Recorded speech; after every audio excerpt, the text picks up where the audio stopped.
هو الاختلاط المستمر بين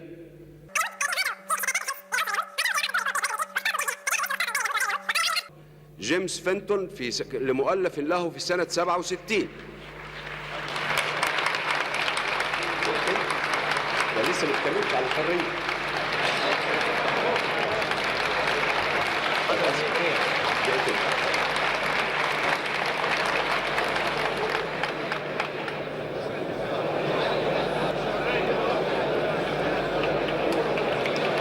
خلاص الوقت.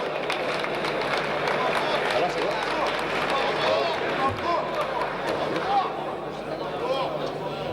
نكمل الدقيقتين. اختم.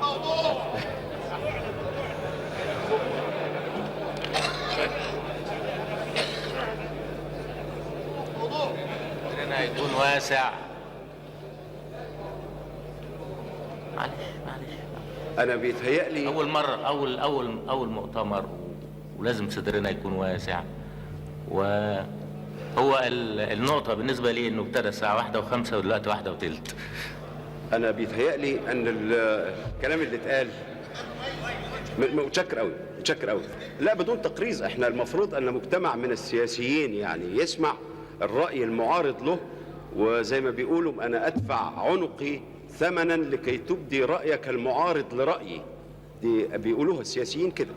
فأنا كنت أعتقد أن الكلام اللي أنا بقوله له ارتباط بموضوع التعبئة الداخلية، لأننا إذا